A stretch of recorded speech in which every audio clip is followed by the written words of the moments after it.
आज ना ये चिरपोटी केकरा घोड़ा टोला गाँव रे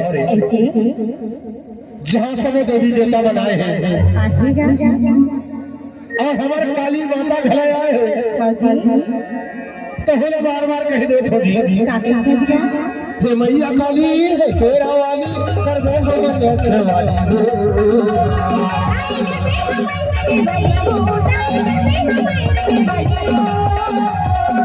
हे मैया काली है शेरा वाली कर दे हो नेत्र वाली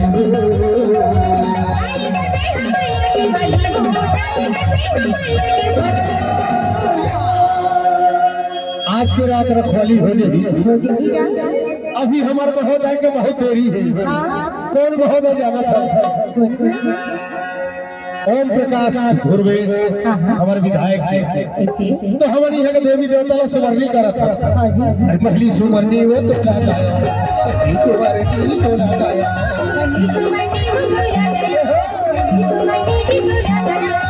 भैया काली शेरा वाली कर दे हो नेत्र वाली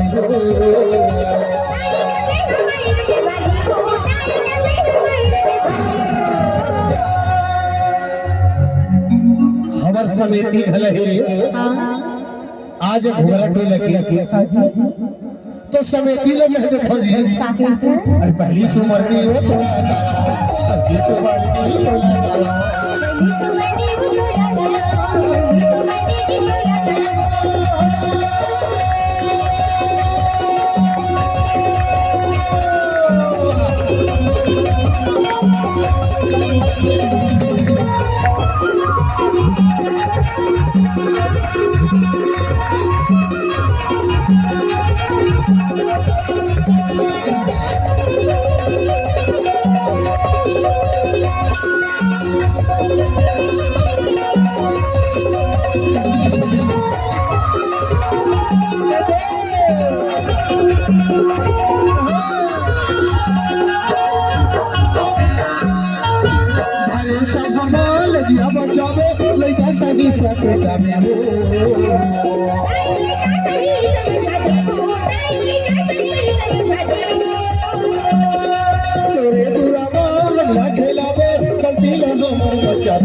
भैया काली शेरा वाली कर दे हमारे नेत्र वाली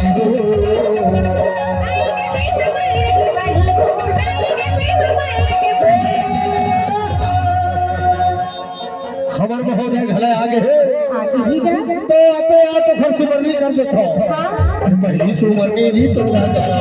पहली सुमरनी तो ना गया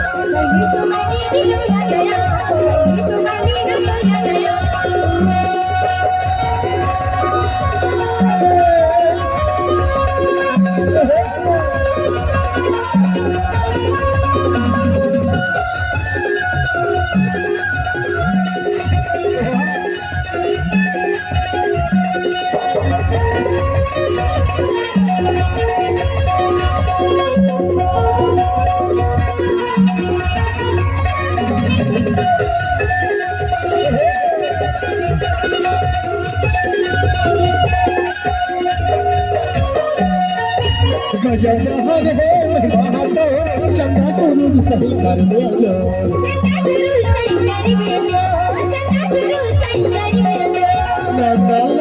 दुर्गा थको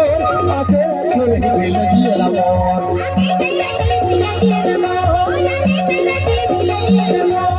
भैया काली शेरा वाली कर दे हो नेत्र वाली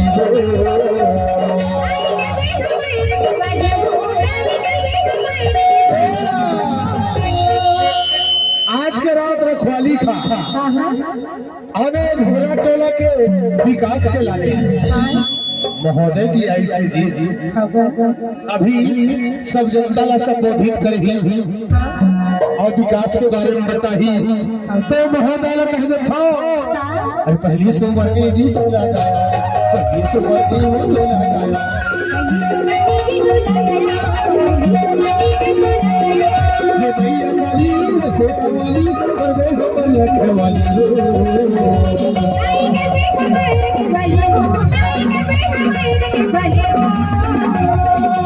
हे भैया वाली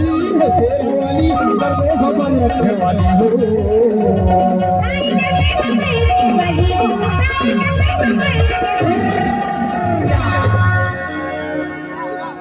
महोदया बार बार सुमरनी है आज ऐसे क्षेत्र जगह पहुंची से बड़ी कष्ट से महोदय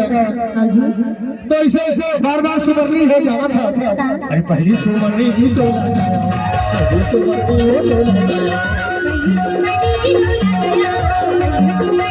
पहली सुमरनी हो तो लगाया पहली सुमरनी जी तो लगाया पहली सुमरनी हो तो लगाया पहली सुमरनी तो लगाया पहली सुमरनी हो तो लगाया पहली सुमरनी तो लगाया पहली सुमरनी हो तो लगाया पहली सुमरनी तो लगाया पहली सुमरनी हो तो लगाया पहली सुमरनी तो लगाया